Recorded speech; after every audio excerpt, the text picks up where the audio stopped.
Hello everyone, कैसे हो आप सब। आई होप आप सब अच्छे होंगे। जैसा कि आप सबको पता है कि 21 मार्च को आपका मैथ्स का पेपर है, बेसिक एंड स्टैंडर्ड दोनों के लिए। तो आज मैं आपके लिए जो वीडियो लाया हूँ, ये जो वीडियो चल रहा है, इसमें मैं आपको 6 चैप्टर, 1 से लेकर के 6 चैप्टर तक का, चाहे वो ट्रायंगल्स हो, क्वाड्रेटिक इक्वेशन हो, अर्थमेटिक प्रोग्रेशन हो, या फिर लीनियर इक्वेशन टू वेरिएबल्स हो, या फिर पॉलिनोमियल्स हो, तो आपको इस चैप्टर का पूरा फॉर्मूला मैं आपको जल्दी से बता देता हूँ। उसके बाद जो नेक्स्ट वीडियो मैं बताऊँगा उसमें आपको चैप्टर नंबर 7 से लेकर के पूरा लास्ट तक का कंस्ट्रक्शन को छोड़ करके, चूंकि उसमें फार्मूलाज नहीं है, उस पूरा फार्मूला मैं आपको बताऊंगा। तो आज मैं आपको बताता हूं सबसे पहले रियल नंबर का जो बेसिक फार्मूला है। इसमें ज़्यादा फार्मूला है नहीं, काफ़ी सिंपल है।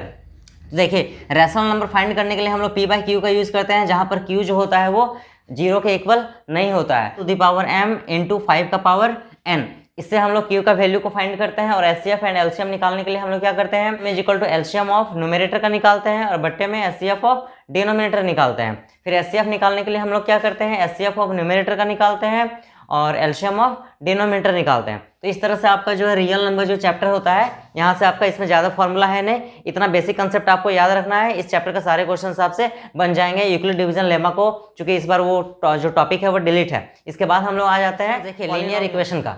Linear equation in two variables का जो बेसिक जो फॉर्मूला है वो बस इतना ही है, इतना आपको याद रखना है। इसमें आपको क्या क्या पढ़ना है, सबसे पहला है आपका एलिमिनेशन मेथड। आपको इसमें एलिमिनेशन मेथड को अच्छे से प्रैक्टिस करना है, एलिमिनेशन मेथड को प्रैक्टिस कर लेना है, सब्स्टिट्यूशन मेथड को प्रैक्टिस कर लेना है। ये दो मेथड आपको अच्छे से प्रैक्टिस कर लेना है। और थर्ड जो क्रॉस मल्टीप्लिकेशन मेथड है वो इस बार का एग्जाम में नहीं आ रहा है, तो ये आपको प्रैक्टिस नहीं करना है। तो देखिए, सबसे पहले हम लोग पढ़ते हैं इसमें condition for solvability of linear equation. इसमें 3 कंडीशन होता है, इस 3 कंडीशन को आपको याद रखना है। पहला कंडीशन होता है a1 by a2 is not equal to b1 by b2। ये जो होता है वो यूनिक सॉल्यूशन होता है और इसका ग्राफिकल रिप्रेजेंटेशन इस तरह से होता है, जो एक दूसरे को क्या करता है, क्रॉस करता है, cross to intersect to each other, यानी एक दूसरे को ये क्या करता है, इंटरसेक्ट करता है। इसका ग्राफिकल रिप्रेजेंटेशन ऐसा होता है। उसके बाद हम लोग आते हैं कंडीशन नंबर 2। कंडीशन नंबर 2 क्या होता है, a1 बाई a2 जो होता है वो b1 बाई b2 के इक्वल होता है और b1 बाई b2 जो होता है वो c1 बाई c2 के इक्वल होता है, यानी कि तीनों इसमें इक्वल होता है। तो इसका जो कंडीशन है वो क्या है, इन्फिनाइट मैनी सॉल्यूशन। ये किस चीज़ का कंडीशन है, इन्फिनाइट मैनी सॉल्यूशंस का। इसका जो ग्राफिकल रिप्रेजेंटेशन होता है वो सिंगल स्टेट में होता है। उसके बाद थर्ड जो कंडीशन है वो है a1 by a2 is equal to b1 by b2 but not equal to c1 by c2। ये दोनों तो इक्वल होता है बट ये इसके इक्वल नहीं होता है, तो ये क्या हो गया, नो सॉल्यूशन का कंडीशन हो गया। इसमें क्या होता है, लाइन सेगमेंट मेरा पैरेलल होता है टू ईच अदर। तो ये हो गया आपका linear equation in two variables. अब हम लोग चलते हैं क्वाड्रेटिक इक्वेशन का जो फॉर्मूला है उसको देखते हैं। तो स्टूडेंट्स देखिए, ये क्वाड्रेटिक इक्वेशन का मैं कुछ फॉर्मूला बता देता हूँ आपको। देखिए, क्वाड्रेटिक इक्वेशन इसका स्टैंडर्ड फॉर्म होता है ax square plus b x plus c is equal to 0, जहाँ पर a जो होता है वो 0 के इक्वल नहीं होता है। और मेथड्स में हम लोग आते हैं, तो मेथड इसमें 3 यूज करेंगे हम लोग। सबसे पहला मेथड है फैक्टराइजेशन मेथड, जिसमें हम लोग क्या करते हैं, मिडिल टर्म को स्प्लिट करते हैं, मिडिल टर्म स्प्लिट, यानी इसमें हम लोग क्या करते हैं, मिडिल टर्म को स्प्लिट करके क्वेश्चन को सॉल्व करते हैं। उसके बाद हम लोग आते हैं मेथड नंबर 2 में, जिसका नाम है क्वाड्रेटिक फार्मूला से हम लोग बनाते हैं इसको। क्वाड्रेटिक फार्मूला क्या होता है, तो क्वाड्रेटिक फार्मूला होता है, इसका फार्मूला होता है x is equal to minus B plus minus root under d upon में 2a, where d is equal to B square minus 4ac, यानी कि x is equal to minus B plus minus root under minus B plus minus root under d by 2a। यहाँ पर d का जो formula हो जाएगा discrimination B square minus 4ac। इस तरह से हम लोग क्या करेंगे, क्वाड्रेटिक फार्मूला का यूज करके हम लोग क्वेश्चन को सॉल्व करेंगे। उसके बाद जो है आपका थर्ड मेथड है वो है कंप्लीटिंग दी स्क्वायर मेथड। तो इन 3 तरीके से हम लोग क्या करते हैं, इस चैप्टर्स को बनाते हैं। और इसमें मात्र आपको 2 फॉर्मूला याद रखना है। एक रखना है x is equal to minus B plus minus root D by 2a, और एक रखना है d is equal to B square minus 4ac। और ये जो फैक्टराइजेशन मेथड है, इसमें आपको मिडिल टर्म को स्प्लिट करके क्वेश्चंस को सॉल्व करना है। तो आते हैं चैप्टर नंबर 2 में, जिसका नाम है पॉलिनोमियल्स। तो स्टूडेंट्स देखिए, ये है पॉलिनोमियल। पॉलिनोमियल में ज़्यादा फार्मूला इसमें भी नहीं है, बस 2-3 फार्मूला है, उसका आपको याद रखना है। तो देखिए, सबसे पहले हम लोग कंडीशन समझते हैं कि पॉलिनोमियल में क्या क्या कंडीशन होना चाहिए। तो इसमें 2 कंडीशन होता है। पहला कंडीशन क्या होता है, power of variable must not be in fraction. इसका जो पावर होता है वो फ्रैक्शन में नहीं होना चाहिए, पहला। सेकंड क्या होता है, power of variable must not be in negative. जो पावर है वो कभी भी नेगेटिव नहीं होना चाहिए। पावर जो है वो फ्रैक्शन में कभी नहीं होना चाहिए और पावर जो है वो कभी भी नेगेटिव नहीं होना चाहिए। ये इसका क्या हो गया, कंडीशन हो गया किसी भी पॉलिनोमियल्स का। समझ में आ गया। अब हम लोग आते हैं degree, highest power of variable.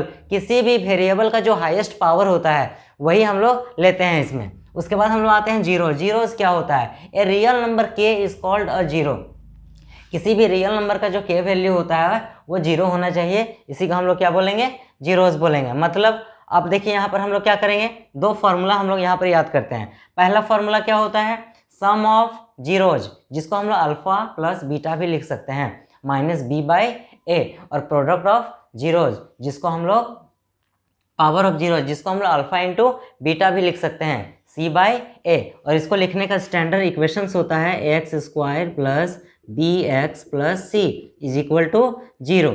इसमें हम लोग बाकी क्वेश्चंस को क्या करेंगे, पुट करेंगे। ए का, बी का, सी का वैल्यू को फाइंड करने के बाद में इसमें हम लोग पुट करके क्वेश्चंस को क्या करेंगे, सॉल्व करेंगे। ये हो गया आपका पॉलिनोमियल्स का फॉर्मूलाज, इतना सारा। अब हम लोग आते हैं अरिथमेटिक प्रोग्रेशन का फॉर्मूलाज में। तो स्टूडेंट्स एपी अरिथमेटिक प्रोग्रेशन, इसमें सबसे पहले हम लोग क्या करेंगे, समझेंगे कि अरिथमेटिक प्रोग्रेशन क्या होता है। मैं आपको केवल फॉर्मूला बताऊंगा। तो अरिथमेटिक प्रोग्रेशन क्या होता है, देखिए मान लीजिए कि अगर हम लोग लिखते हैं 2 + 4 + 6 + 8 प्लस डॉट डॉट डॉट, इस तरह करके हम लोग 40 टर्म्स तक लिख दिए।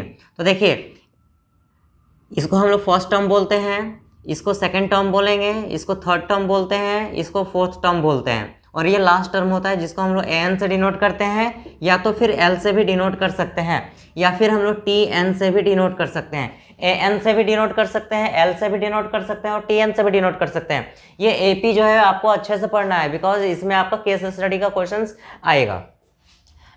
तो देखिए यहाँ पर अगर हम लोग सेकंड टर्म में फर्स्ट टर्म को माइनस करेंगे तो डिफरेंस 2 आएगा। थर्ड टर्म में अगर हम लोग सेकंड टर्म को माइनस करेंगे तो डिफरेंस 2 आएगा, और फोर्थ टर्म में हम लोग थर्ड टर्म को माइनस करेंगे तो डिफरेंस 2 आएगा। यानी कि इसमें से इसको माइनस करेंगे 2, इसमें से इसको माइनस करेंगे 2, यानी कि सबको एक दूसरे से माइनस करते जाएंगे तो सबका जो कॉमन डिफरेंस आएगा, सबका कॉमन डिफरेंस जिसको हम लोग स्मॉल डी से डिनोट करते हैं, स्मॉल डी से डिनोट करेंगे तो सबका कॉमन डिफरेंस 2 आ रहा है, मतलब सेम आ रहा है। यानी कि ये जो होगा वो एपी में होगा।